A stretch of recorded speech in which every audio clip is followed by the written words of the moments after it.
जय हिंद साथियों। अभी हम लोग उपस्थित हैं एग्ज़ाम टूर चैनल पर। जैसा कि आपको मालूम है कि बीपीएससी के द्वारा जो प्रिंसिपल यानी कि प्रधानाध्यापक की वैकेंसी है, उनका जो सिलेबस है आप लोग जान जाए। जो भी इसकी तैयारी करना चाहते हैं वो सिलेबस ज़रूर जानें। इस विषय से पूछा जाएगा 75 पूर्णांक का होगा आप सबका एग्ज़ाम। इसमें होगा सामान्य विज्ञान से प्रश्न रहेंगे, राष्ट्रीय और अंतर्राष्ट्रीय महत्व की समसामयिकी घटनाएं यानी कि करंट अफेयर से जुड़ा हुआ महत्वपूर्ण प्रश्न रहेंगे, जिसमें कि राष्ट्रीय और अंतर्राष्ट्रीय महत्व की विशेष चर्चा की जाएगी।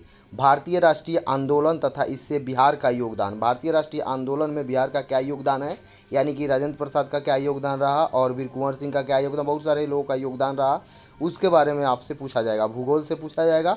भारतीय राज व्यवस्था से यानी कि संविधान से महत्वपूर्ण प्रश्न रहेंगे। प्रारंभिक गणित और मानसिक क्षमता यानी कि रीजनिंग और गणित से भी प्रश्न रहेंगे। उपयुक्त विषयों का विवरण इस प्रकार है, देखिए कि और इसमें विषय किस प्रकार से दिया गया है। सामान्य विज्ञान के अंतर्गत दैनिक अनुभव तथा प्रेक्षण से संबंधित विषय सहित विज्ञान की सामान्य जानकारी तथा परिबोध, यानी कि सामान्य विज्ञान में आप जानते हैं कि दैनिक में आप जो भी काम करते हैं, यानी कोई क्रिकेट खेल रहा है उससे संबंधित कि न्यूटन थर्ड लॉ किस प्रकार लगते हैं, या आप कोई भी काम करते हैं, जैसे कि आपको मालूम होगा कि आप हैंडपंप से पानी निकालते हैं तो क्यों इतना जल्दी निकल जाता है या क्या कारण है। सारी प्रक्रिया, जो आप सोते हैं तो श्वास लेते हैं तो उस समय क्यों आवाज़ निकलता है, आप मतलब जानकारी जिस तरीक़ा से कि आप डेली परिवेश में जो काम करते हैं उससे क्या क्या होता है। जैसे कोई व्यक्ति शराब पी लेता है तो उसको जानकारी के लिए क्या परीक्षण, ये सब सारी चीज़ों से। राष्ट्रीय और अंतर्राष्ट्रीय महत्व में वर्तमान घटनाओं पर बिहार सहित प्रश्न पूछे जाएंगे। भारत के राष्ट्रीय आंदोलन के अंतर्गत 19वीं शताब्दी के पुनरुत्थान के स्वरूप और स्वभाव, राष्ट्रीयता का विकास तथा स्वतंत्रता प्राप्ति के संबंधित प्रश्न पूछे जाएंगे। परीक्षार्थियों से आशा की जाती है कि वे भारतीय स्वतंत्रता संग्राम में बिहार की भूमिका पर पूछे गए प्रश्न भी उत्तर देंगे। जैसा कि आप जानते हैं कि जो भी प्रश्न पूछा जाएगा, चूंकि आपका पोस्टिंग बिहार में दिया जाएगा, इसके कारण से बिहार पर विशेष ध्यान दिया जाएगा। और बिहार पर आप कब विशेष ध्यान दे सकते हैं कि जब बिहार में मान लीजिए राष्ट्रीय आंदोलन यानी कि राष्ट्रीय कांग्रेस का आंदोलन कहाँ कहाँ हुआ और कहाँ कहाँ अधिवेशन हुआ और किस किस उस समय अधिवेशन के अध्यक्ष कौन कौन थे, या राष्ट्रीय स्वतंत्रता आंदोलन 1947 के समय या 1857 के समय, या कब कब यहाँ के महत्वपूर्ण भूमिका निभाया गया है। बड़े बड़े नेताओं के बारे में पूछा जाएगा। जो आपका आरा से संबंधित वीर कुंवर सिंह के बारे में पूछा जा सकता है, डॉक्टर राजेंद्र प्रसाद के बारे में पूछा जा सकता है। बहुत सारे बिहार से जो हुए हैं वो राजनेता, उनके बारे में, या समाज सेवी, मतलब परिदृश्य उस समय जब आज़ादी से लेकर अभी तक, और तथा भारत तथा बिहार का भूगोल के बारे में पूछा जाएगा।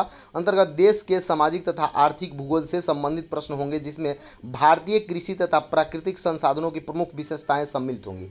यानी कि जो भी भूगोल यानी कि ज्योग्राफी से प्रश्न रहेगा उसमें बिहार से भी रिलेटेड रहेंगे। और आप ये बात जानते हैं बहुत अच्छी तरीक़ा से कि बिहार में किस तरीक़ा से बाढ़ आ जाता है और बाढ़ से बहुत सारा प्रभावित क्षेत्र है, या बिहार में उद्योग धंधा क्यों ज़्यादा डेवलप नहीं कर पाता है या किस कारण से, इन सारे चीज़ों को कि बिहार की परिदृश्य क्या है, यानी कि बिहार का जो ज्योग्राफिकल कंस्ट्रक्शन है वो किस तरीक़ा से बना हुआ है, क्या कारण है कि यहाँ पर ज़्यादा तरीक़ा से उद्योग नहीं स्थापित हो पाते हैं, या बहुत सारा प्रश्न है, ये तो मैं बता रहा हूँ। भारत की राज्य व्यवस्था के अंतर्गत भारतीय संविधान में राजनीतिक प्रचलन, पंचायती राज एवं विकास योजना, यानी कि राजनीतिक विभाग से, राजनीतिक यानी कि भारतीय अर्थ व्यवस्था राज्य व्यवस्था के साथ आपसे प्रश्न पूछे जाएंगे। राज्य व्यवस्था में पंचायती राज से महत्वपूर्ण प्रश्न रहेगा, और उसमें भी यदि आप देखेंगे तो पंचायती राज के विकास से जुड़ा हुआ महत्वपूर्ण प्रश्न रहेगा। और बिहार ही एक ऐसा राज्य है, या जो बोलिए कि पहली बार महिलाओं को 50% आरक्षण दिया, और उसके बाद प्रारंभिक गणित और मानसिक जांच। जैसा कि आप जानते हैं कि मैथमेटिक्स से प्रश्न रहेंगे, नंबर सिस्टम वगैरह से रहेगा, और रीजनिंग में आपकी मानसिक जांच की जाएगी। जो भी प्रिंसिपल के लिए फॉर्म भरने के एलिजिबल हैं उन अपना सिलेबस ज़रूर देख लें। और आपसे मैं एक बात बता दूं, जो भी अध्यापक लोग हैं यदि एग्ज़ाम टूर चैनल को सब्सक्राइब नहीं किए हैं तो वो ज़्यादा से ज़्यादा सब्सक्राइब कर लें, शेयर कर लें, क्योंकि आप सबके लिए महत्वपूर्ण सूचना यहाँ से मिलेगी। और जो भी इससे जुड़े हुए तैयारी करना चाहते हैं तो उनके लिए बहुत जल्द यहाँ पे आपका एक सेट प्रैक्टिस प्रतिदिन कराया जाएगा, उससे आप पढ़कर अच्छा कर सकते हैं। आप अपना एक सीट रिजर्व कर सकते हैं, यानी 100% रिजल्ट दे सकते हैं। इसलिए इस चैनल से आप जुड़कर लाभ उठा सकते हैं। जय हिंद, जय भारत।